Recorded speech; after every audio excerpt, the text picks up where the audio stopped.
看到的是现在世界在改变，而我讲的其实是世界局势之外，还有就是这一颗地球的世界也在改变。好，因为呢天气剧烈气候的变化，结果呢现在在京津冀之前没有看过的出现了这个100年都没有一遇的这样的一个强降雨，在北京这一边的暴雨洪灾呢已经酿成21死了，所以呢这个大陆这边的国家主席习近平已经要求全力来救灾。但您看看这个画面，这真的是先前你很少看到这样子的一个场景。好，地点在哪里？在浙江。卡努台风呢，它过境的时候呢，就发现了说这个台风尾扫到而已哦，只是扫过中国。结果呢，在浙江这边掀起的是6层楼高的巨浪。好，你就会感叹说，哇，这大自然力量真的很可怕。所以在北京这边，大家看到很多的新闻画面，比如说橡皮艇已经没有办法开车了，在公路上头之外，北京这边呢，甚至必须要开着铲车。你看看这个滚滚的泥水，它要如何来救人？它只能开着铲车，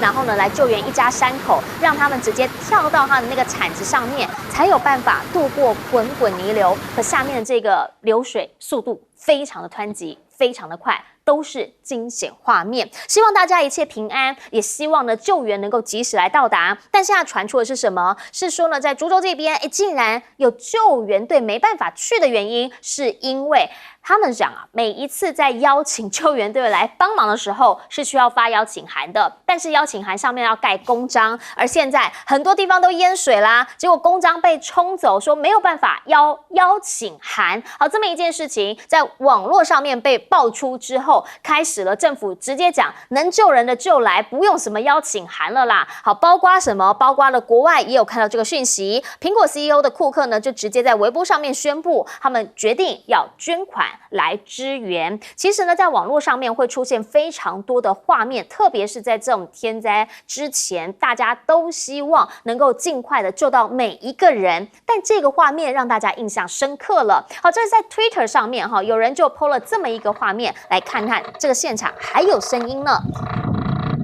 好，你现在听到的这个呢，其实就是你眼前的这一艘潜舰它的声音。好，这个潜水艇啊，说是中方这一边制的，而同时呢，也有人在看完之后讲，这个还是他们海军的一个柴电潜艇呢。他们讲了说，这个呢，它还有一些在现役当中的训练艇，但也有呢一些是已经退役了，所以大家就开始在问。真的吗？水大到把潜舰给冲上岸？还有人说，这有没有点太不可思议啊？厉害了我的国！好，可是呢，也有人在说，不是，它是什么？它是本来这个地方就在潜艇的观光基地的附近，所以他们认为这应该是封存的旧潜艇，因为这是大雨大水的关系，才会出现这样的画面。当然啦，在这种天灾的时刻，任何的时刻，大家都希望说，一定大家都要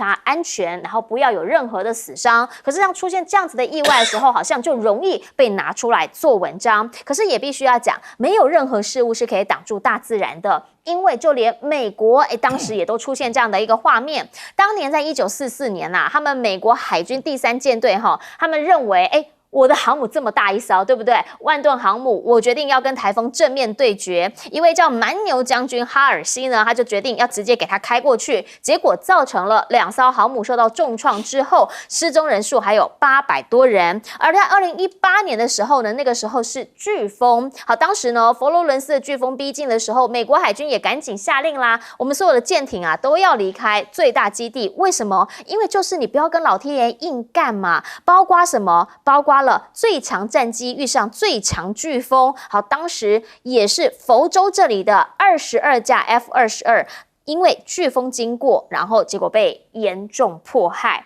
不要跟老天爷对着干这件事情呢，大家都讲最好的就是希望不要造成任何的财损，不要造成任何人的伤亡。而目前呢，其实美中之间除了说呢有这些网络上面彼此的烧涨之外，还有什么？还有的是美媒政客。现在呢 Politico 他们直接的在讲了。在芯片战、在半导体战这一战，是不是开始有变动？好，原因是因为白宫的芯片顾问说离职了。那如果在他离职之后，未来甚至在这个月，有可能拜登要在发布的新的禁令，会不会有所影响？这件事情大家开始在关切。更何况中方的这个晶片制程下被说急起直追啊，因为上海的微电子设备呢，说已经完成了28奈米的深紫外光科技，甚至年底的时候就要开始来量产了。好，这些有没有可能让美国领先，时间缩短？而且呢，中方这边是几乎请全国之力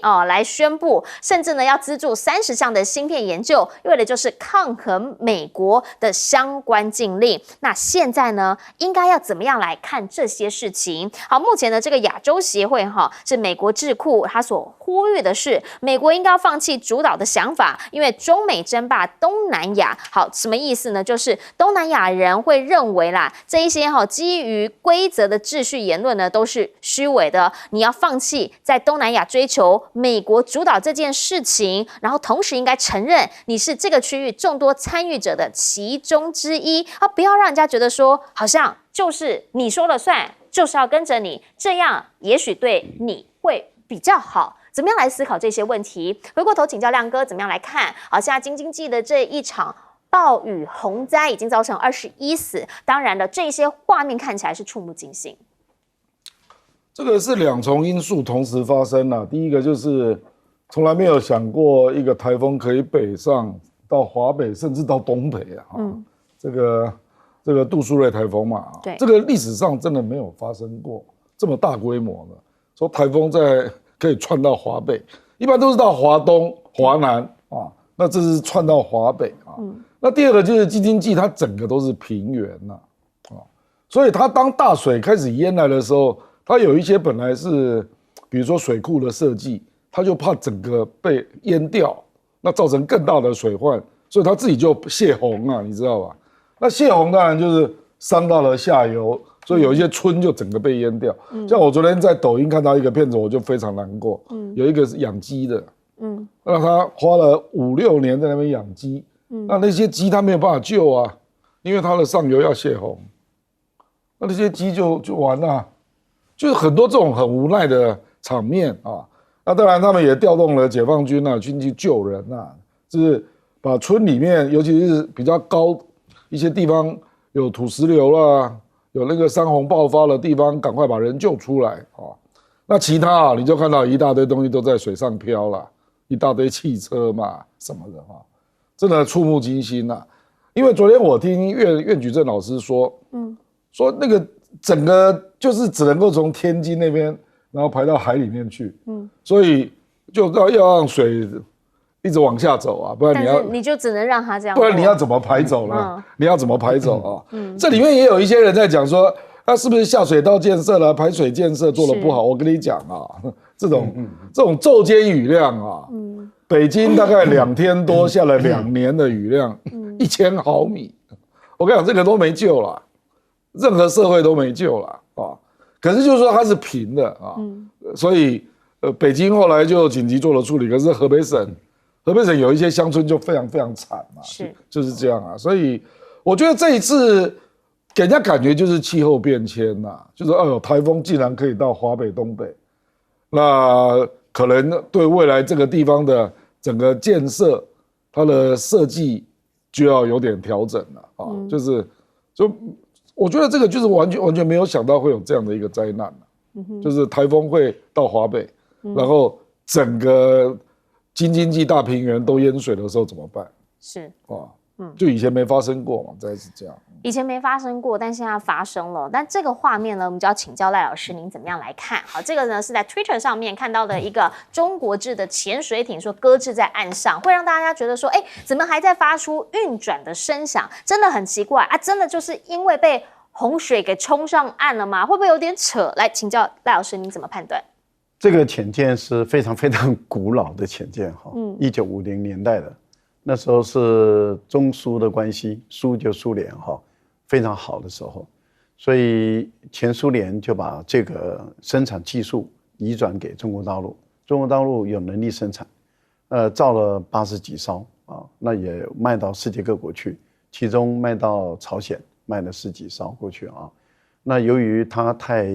老旧了，它太古老了，所以绝大部分都已经封存了啊。那就少数几艘用来做训练，所以这个是训练舰还是封存的这个参观导游的舰？我觉得作为封存的参观导游的舰比较可能，就是观光舰了。就好像我们台湾有2艘那个从荷兰，还有更早一点从意大利买的那个古老的那个舰，那事实上都已经封存了，现在都作为参观的舰。我觉得它本身已经不再是中国大陆的主力舰了，所以这个问题就不大啊。只是说因为绿美的看到这样的一个画面，他就很开心啊，就一定要扩大报道。这个没办法，因为绿美的碰到大陆的所有的他们觉得负面的，他们都把它扩大报道，这个是一个一定会这样做的，我们也不以为奇啊。不过我倒觉得这一位美国的拜登的经济顾问，因为他是今年第2位辞职的，是第1位是在今年的年初1月2月的时候辞职，他是首席他也受不了了，他就离开，那这是第2位。这一位印度裔的美国人，一个目前就到了杜克大学教书，前一位就到 MIT 的大学教书啊。那这一位他就是设计怎么去对抗中国，怎么让中国在晶片这个部分能够活不下去的一个主要推手之一。他的离开主要的原因就是因为他本来认为美国应该要采联合战线，也就是美国、欧盟、台湾、韩国、日本连成一线，然后大家继续分工合作，然后这样子全方位的遏制、牵制中国发展。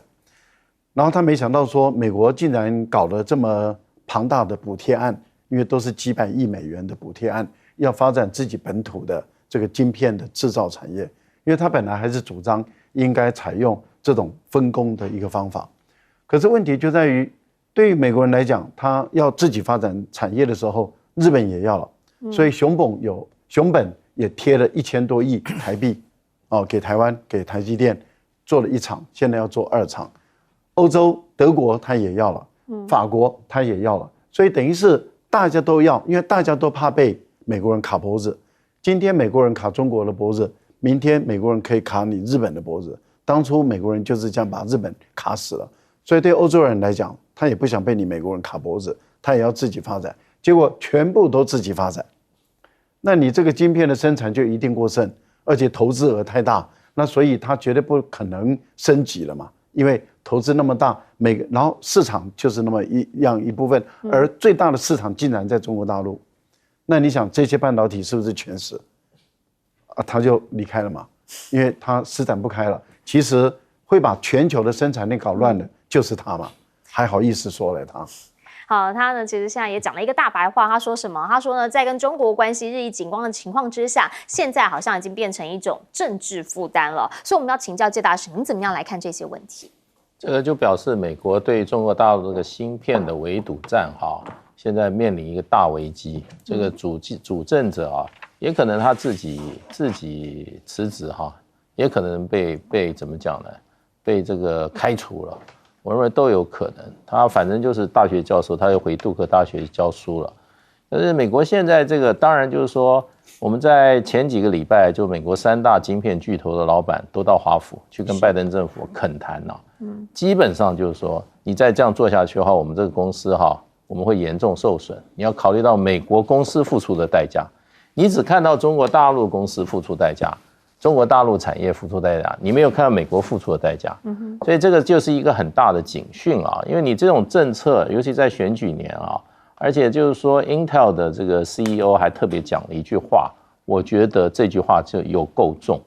他说：“那你如果这个政策继续制裁中国大陆下去的话，那我们就不需要我们就不要扩厂增厂。我们在 Ohio 那个将近2000亿美金那个投资我可能就要停了。这个 Ohio 是政治上的摇摆州这个决定美国这个明年这个选举大选的这个胜负很关键的。如果这样子的条件都拿出来的话，我想对拜登政府来讲，它是一个很大的一个警讯。所以本来7月23号又通过的新一轮的对中国大陆这个有关晶片方面的，尤其针对 AI 产业的晶片方面的这个输出限制、溶出限制现在都还没有出炉，那就停在那里。那我认为还有一个很大的变数，就是说中国大陆在这个关键的金属上面的一个所谓的输出管制，那建立一个新的许可制，那就是镓跟锗这2样关键的这些金属，这些2样东西基本上对于虽然不是直接对晶片，可是它对于很多关键的一些科技跟科技产品非常有效。另外尤其这个氮化镓对于这个所谓的雷达系统里面的侦测是不可或缺的。那这个相关的也会影响到美国很多盟友，甚至美国本身的产业。所以中国大陆出手反制也是造成美国现在在这个对中国大陆这个科技制裁上面的走到一个瓶颈走不出来的原因。好，我们先进一下广告，广告回来我们继续要来看国际局势。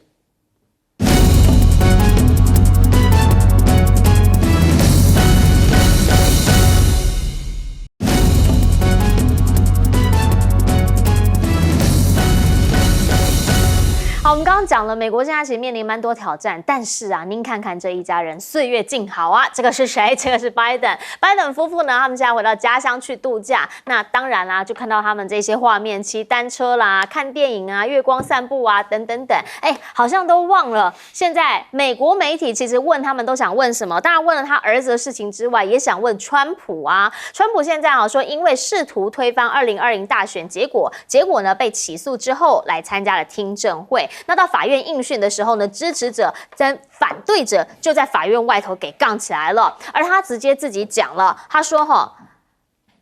拜登是 Joe 嘛，Joe Biden 嘛，他说你看这个是邪恶的老乔，他呢这个贪腐司法部门，然后再一次的用非法手段把我起诉出来，甚至你看看他们要我坐牢是坐561年的坐牢刑期，一切好像全部都要推给了，这就是所谓的选举斗争。但是现在大家怎么样来看这一场官司？好，现在呢说美国接下来的大选很明显嘛，有可能就是川普再一次的对上拜登。那如果是这样的话，有没有可能就2个人最后赢了上朝，输了会去坐牢？好，原因是因为赢得大选之后，就能够动用司法权来翻案或者是撤案到底现在拜登这一局是会赢还是对他比较不利？据说奥巴马跟他呢2个人有吃了午餐，他有提醒说川普的政治实力还是很强的，所以你要好好的来看这个局势的话，得要看得清楚，而且要非常小心。好，现在呢这个华盛顿邮报也直接的用这个4个皮诺丘来打拜登。好，他讲什么？他讲的就是你一直都是这么诚实，没有说谎吗？因为过往呢他曾经讲他儿子没有拿任何钱，没有从中方这边拿到任何钱，但是呢他的儿子杭特拜登上个星期才在法庭上头承认，他从大陆的商业交易当中赚了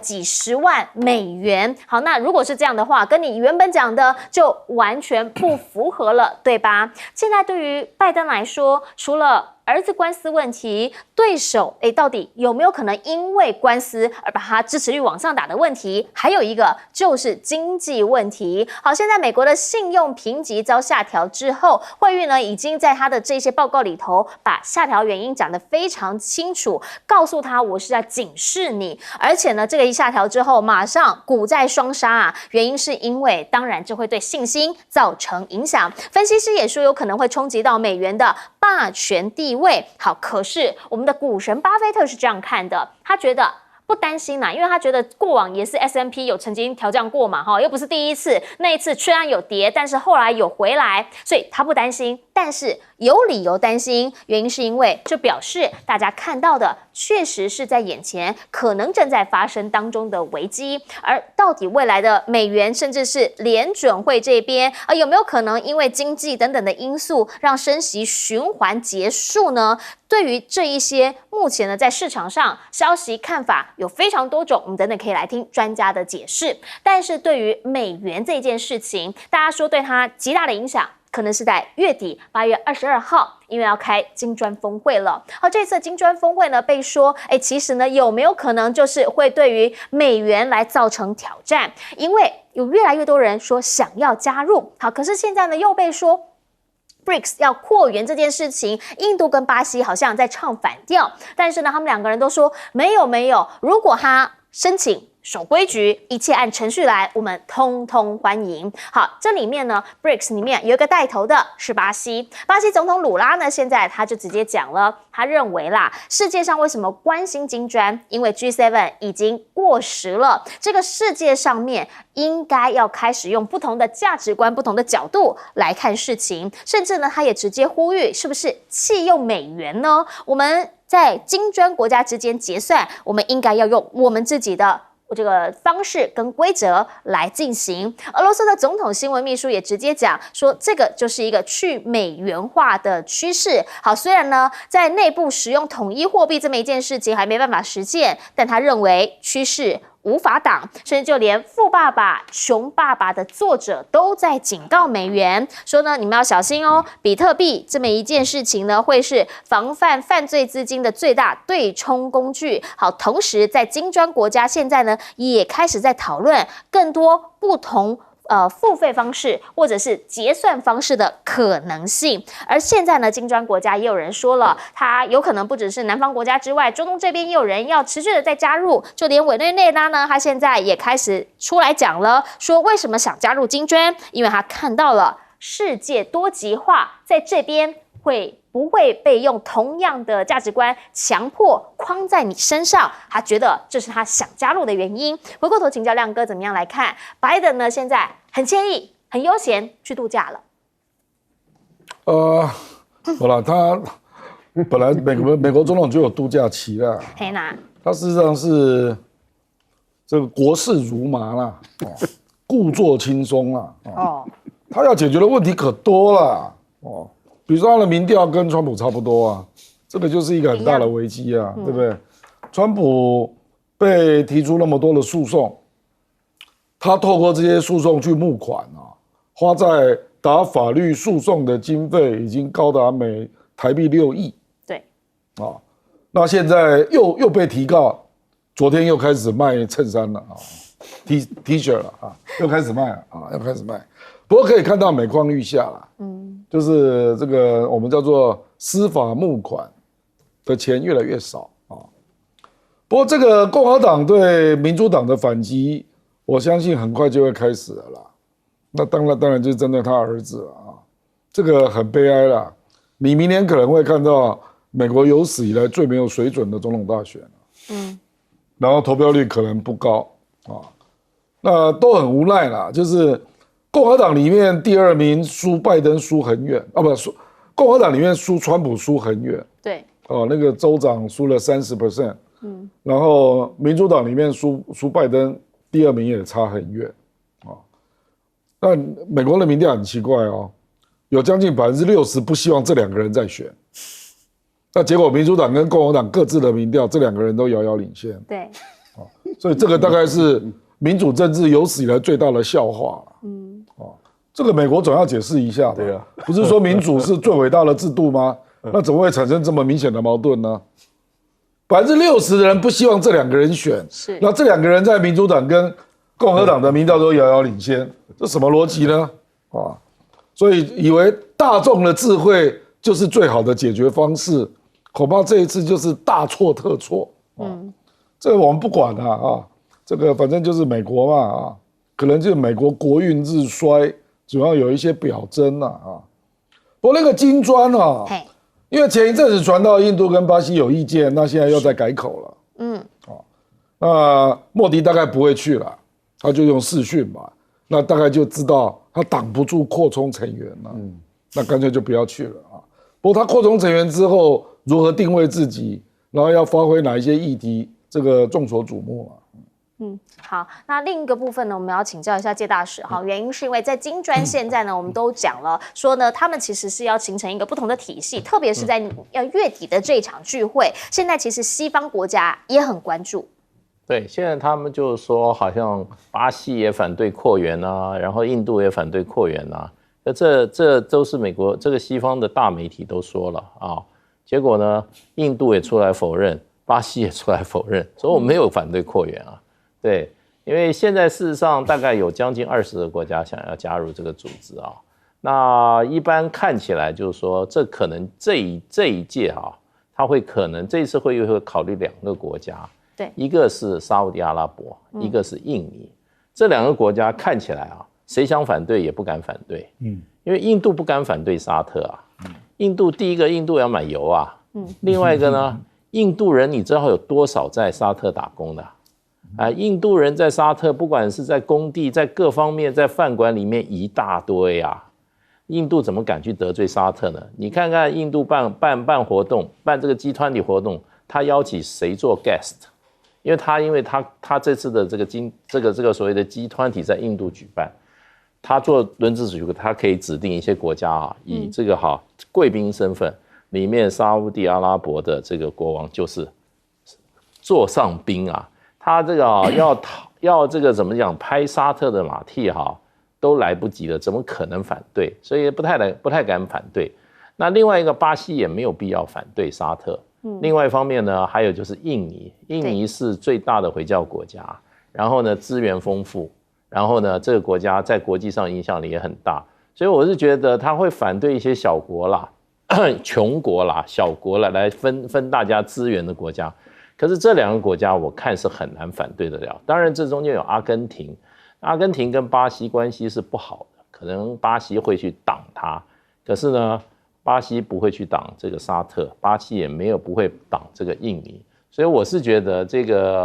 这一次的带风向，所谓的这个巴西啊、印尼要反对这个我想大概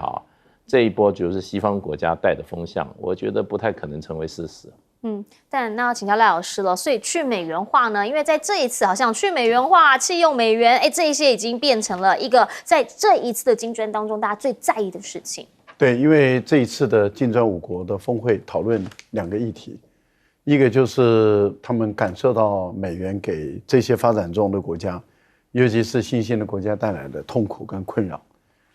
前段时间印太多的美元，造成美元贬值，接着又快速的升息，又造成美元的升值，然后是很多债务以美元来计算的这些债务，它的利息一下子陡然升高，所以很多发展中的国家根本就受不了了。那在这一次中，他们就代表绝大部分的新兴国家，他们的意见要去美元化，所以第一个他们要把 SWIFT 这个系统是不是要慢慢的让它淡出，因为本来这个系统是有公信力的，而它成本是很高的，但是由于他们把它用在作为政治打压俄罗斯的工具，所以他们也对于这个系统不再信任。所以你看到在亚洲这个印尼还有印度等这些国家，他们自己也在建立一个自己的结算机制。中国用人民币的数位化也在建立自己的结算机制。现在的情况是，金砖5国也在考虑建立自己的结算机制，这是第一个。第二个就讨论的那就是扩容的问题。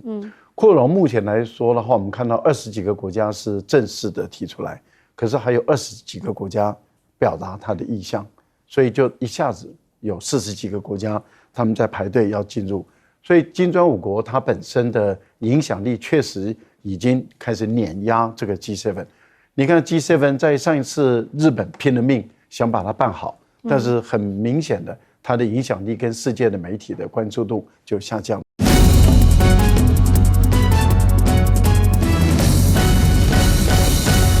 大家午安，我是陈燕莹，欢迎来到这个新闻大白话。接下来这1小时国内外大小事，要用您听懂的话说给您听。现在介绍这1小时来宾，首先要介绍的是耶鲁政治学博士郭正亮老师，大家平安，以及国际政治专家赖宇谦。主持人好，观众朋友大家好。还有前驻纽西兰大使谢文吉。燕莹好，各位朋友大家好。一开始要先带你来看到的是在之后，我觉得赖清德即将就要去美国了啊！但是这一次去美国呢，很多人是这样跟他讲的，说基本上呢，你少失分，就算是得分。为什么？因为这一次对岸可是张大双眼在看。好，带你来看到大陆外交部他们就发了一个讯息，说坚决反对台独分子赴美。好，同时还说他现在去美国就是在兑现他走入白宫的台独承诺。那你必须要问，这有没有可能影响到美中关系？毕竟先前呢，美国这一边才刚刚跟中方的外交高层讲，我们欢迎王毅外长来，那这样还有机会真的春暖花开，所谓中美关系回暖吗？好，现在呢，在美国这边虽然说有这样的一个邀请，但是大陆这边他们是怎么讲的？有大陆媒体就直接说啦，有可能就是先看看你们美国怎么处理赖清德过境这么一件事情。好，中方外交部呢是有说了，说他们愿意就有关计划继续跟美国保持沟通，但是媒体的想法都是说，如果你处理的好的话，就会去啊；如果真的处理不好的话，可能就会有变数。布林肯方面呢，则直接的讲说，确实中方还没回应，我们是提出了邀请，因为我们期盼能够延续对话，因为先前他才刚刚到中国嘛。其实呢，美中之间的关系变数很多，因为必须要讲的是台湾问题，现在中方已经直接告诉你了，就是他的红线，而且就是他的重中之重。但这个人他又说话了，这个是1年前来到台湾的 Pelosi 访台周年，他现在说了要跟台湾站在一起。我们的外交部当然是诚挚的感谢啊，但是其实不只是他，还有谁？还有现任的众议院议长麦卡锡，现在也说了，他目前呢把这个美台贸易倡议法案送到白宫，就是支持台湾的第一步。虽然讲是这样讲，但是呢，这个法案里头是怎么样在支持台湾？台湾人讲问，对我们有好处吗？因为毕竟这里头看起来好像一些关税优惠等等，或者是税务等等问题，我们都没有看到，好像这一些应该才是台湾人比较想要的吧。这2个人 Pelosi 还有麦卡锡，好，两位前后的众议院议长，联合报说他们有一点像是让人喘不过气来的恐怖情人。最主要的关系是因为他们虽然都说挺台湾，关键问题呢也都说我们会跟台湾站在一起，但是真的要实际的做出坚定的承诺，实质具体的承诺的时候，你又会感受到好像我们再怎么重要都比不上他的选票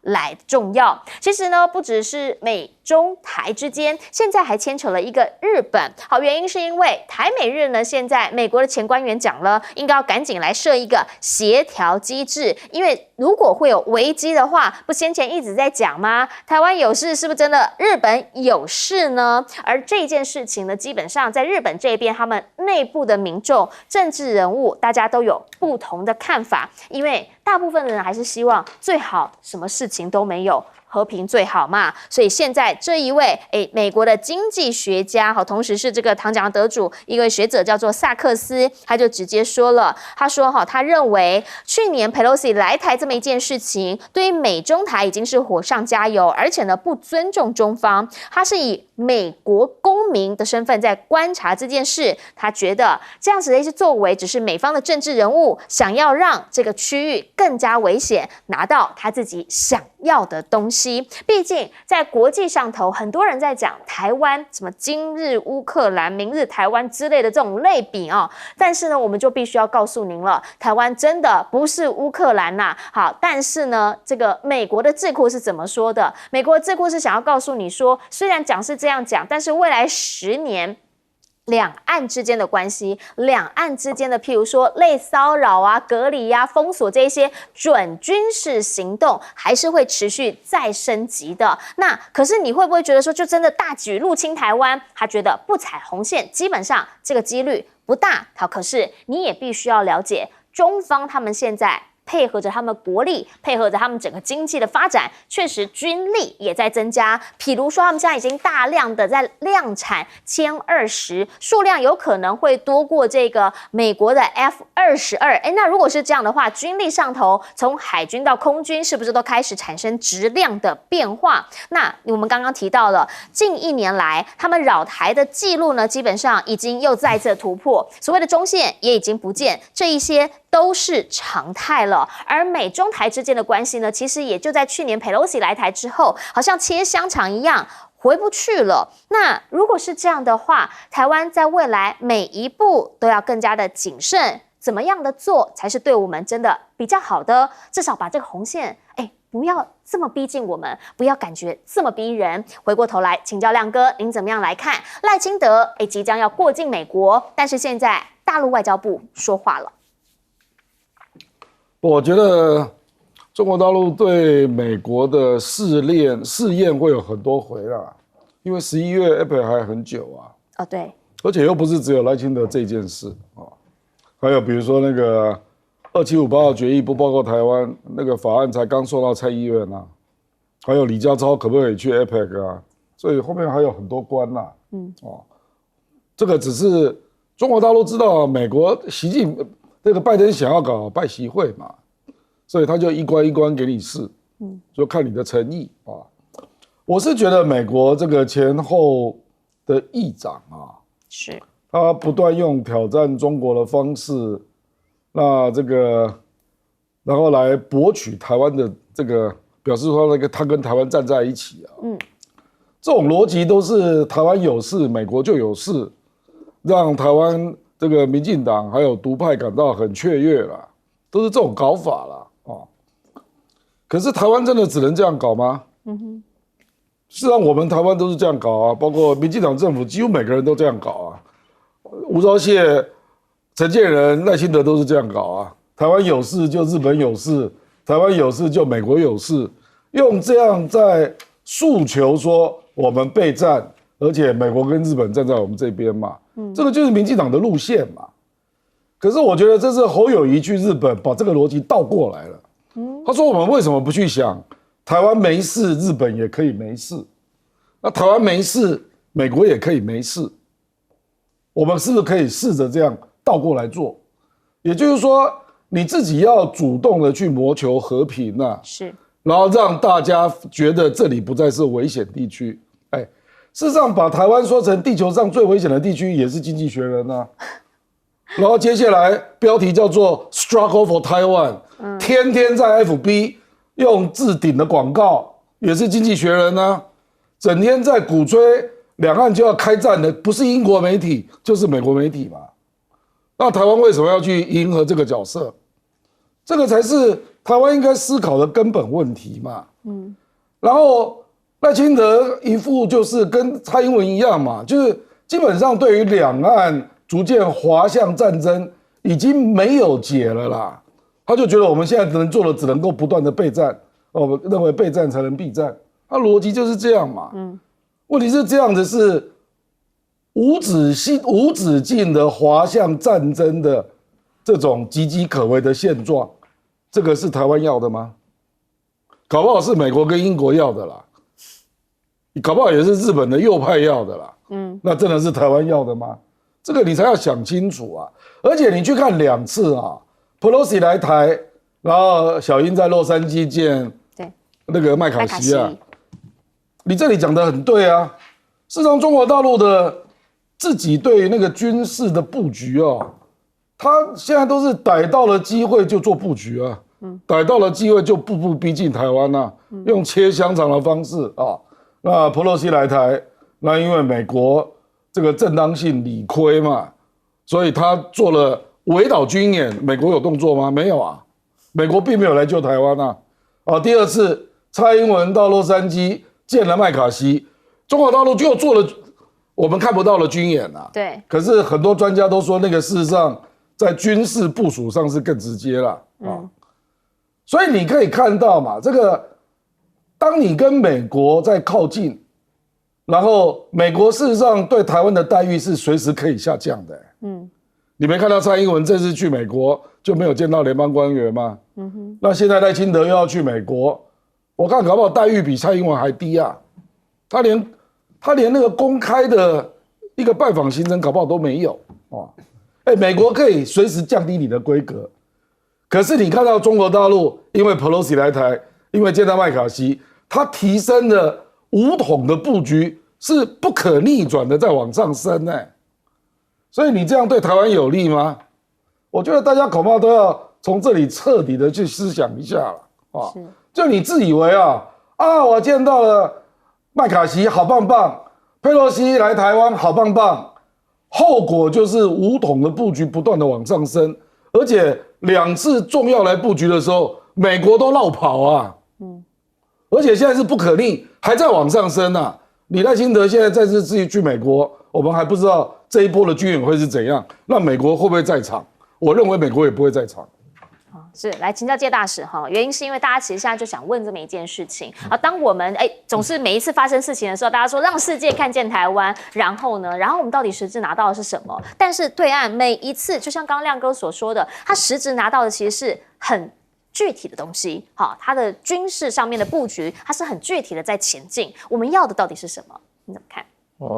现在其实蔡英文他们玩这个所谓的两岸的危机牌啊。其实对他们已经不利了，因为最主要就是说台湾的民意已经转变了。那尤其是就是前2天发表这个感言的裴洛西啊，他事实上他把蔡英文他们选情打得很厉害啊，蔡英文他们都不知道，他那次来了以后，台湾的民意已经过了一个门槛，也就是说大家都希望是大部分人希望什么？希望两岸是和平。那所以他们这个赖清德不是当时立刻就改口了吗？就改口说是和平保台啊，对，之前的抗中保台，如果蔡英文他们还要继续玩下去的话，那就会让我们台湾的老百姓觉得啊，这个两岸之间啊，这个兵凶战危哈，真的是很有可能。那这个时候大家起来就会去希望民进党少做一些这些把台湾推向战火的这些作为了。所以这一次当然啦，那个赖清德执意要去啊。而且大陆已经定调他就是一个台独分子嘛，台独分子的话，我想就是说对两岸关系中啊，如果台独分子的这种政治力量往上升的话，那对我们台湾是最危险的，因为大陆对台湾并不是对台湾有意见，大陆对台湾的那少部分那些就是说死硬台独分子是很有意见。如果说我们的选举把这样子的人推到这重要的位置上的话，那我们就全部被台独分子绑架了。台湾我们走到街上有多少有几个像赖清德这种人每天要搞台独的，做着台湾唯一的选择吗？台湾的选择太多啦，对，没有主张台独的，像马英九这些在当政的8年，两岸关系是真的是风平浪静，而且怎么样，双方都互蒙其利啊。我们那时候我们在台湾过得怎么样？大家觉得是丰衣足食，然后怎么样，和平。没有忧虑，没有战争恐怖的日子，就是因为蔡英文他们上台以后推动那种台独政策否定9·2共识以后，你看两岸关系到今天每况愈下。那再加上美国现在以中国大陆遏制中国大陆成长这个崛起作为它主要的这个国家的政策以后，那台湾就变成怎样？变成不但是民进党蔡英文这些人再把台湾推向战火，美国更加一把力。然后呢，在这个时候，我觉得蔡英文跟这个赖清德应该醒一下。你去追求你的政治目标也好，可是你不要把台湾的安危这样子的毫不经意的付之这种赌桌上面去。然后再加上美国现在完全听从美国，变成中国大陆看台湾不只是只有怎么样。不只是只有蔡英文、赖清德这些人要搞台独、危害两岸关系之外，还变成什么？以美谋独，跟美国人一起串联。那我们台湾大部分不赞成台独人，我们不是都要被变成他的什么？变成他的牺牲品啊！第一个为了赖清德这种台独分子，第二个为了什么？为了美国的利益。那我们台湾人是为了他们而活的吗？我们要真正眼睁睁让他葬送我们的幸福跟我们的和平吗？其实在现在美中之间，他们彼此之间是希望美国一直希望是对话的，所以他现在邀请王毅去，但大陆媒体就直接讲啦，有可能就是看你赖清德怎么处理，然后再看看王毅什么时候才有可能去。他们觉得这两个会是相关的。美中之间呢，其实在外交上面，美方希望对话，因为在军事上面没办法对到话。好，可是呢，他们眼睁睁看着大陆这边好像数量上面一直在增加。来请教一下我们的赖老师，怎么样来看因为大陆现在美国专家讲说呢，他们产歼20的数量即将要超过 F-22了。F-22由于设计发生错误，所以他们已经明令的停产了。是这也经过国会的同意批准了。所以 F-22每掉一架就少一架因为他发现了他没有办法解决的问题。而现在当时针对 F-22所设计的歼20，目前在各个航空展，不管是在于中国大陆航空展，或者在法国的，或者在其他国家的，航空展，它已经展现出它优异的作战性能，而它现在的量产的速度很快，随便啊，一般估计2020年一年超过100架的量产的速度，一点问题都没有。所以未来中国大陆的重型的主力战机，也就是高空的重型主力战机，一定会碾压美国，这是美国目前来讲最困难而束手无策的事情。这第一个。第二个，那我们就讲说轻型的，也就是这个 F-35啊 ，F-35当初它就是设计比较轻型，但是由于 F-22不能够量产，那它怎么办？它就把 F-22的功能有些移转到 F-35，结果 F-35的负担就变成重了。重了以后，它的性能再跟歼20，它就没有办法产生那么灵活的一个机动性。可是我们目前所知道的是，中国大陆可能有2款还没有出来的战机，一个就是歼35，可能会用在舰载机；一个就是歼31，就是比较轻型的，而且有可能会是一个外小型的这个战机。这个战机就可以去攻击打击这个 F-35。所以我个人是认为说，在未来战机这个部分里面，美国新一代的战机在过去所拥有的优势消失了，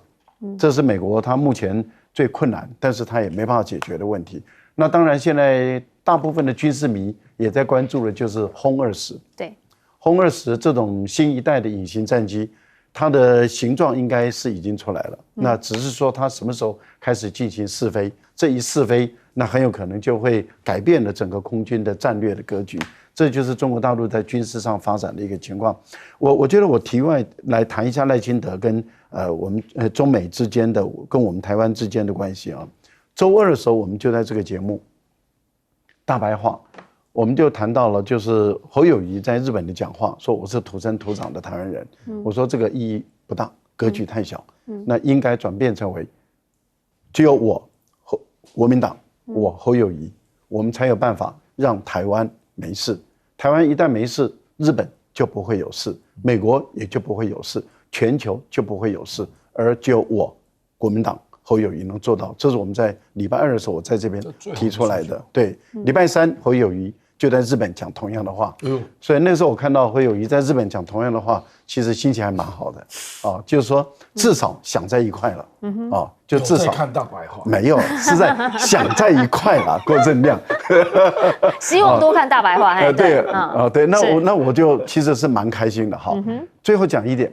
我觉得王毅现在很清楚知道民进党的赖清德的选举现在失去主动性了，因为被美国人卡在手里了。为什么？如果赖清德过境不了美国，他还怎么选举？所以我觉得民进党把自己陷入险局，他能不能选下去，决定在美国。那中国大陆很清楚的知道，我不在乎跟你这一届的政府打交道了，我寄望于美国的民间。如果你拜登政府，你明年后你要选举，你要跟我中国大陆有合作的空间的话，台湾的问题处理好，台湾的问题处理好，就是台独的问题给我处理好，台独问题怎么样能处理好？赖清德的事情处理好。可是问题就在于，如果美国真的不让赖清德过境的话，美国在国际之间的威信，在国际之间的信任度就没了。是，但是如果他让赖清德过境的话，那请问一下，那中国大陆有足够的条件，那也就是你美国想要缓和改善跟我中国的关系，门都没有，那就等着看吧。好，美中关系呢，现在是美中台之间会牵动着一切。好，毕竟呢，中方已经很明确告诉美国了，台湾关系、台湾问题就是他们关键中的重中之重。我们先进广告。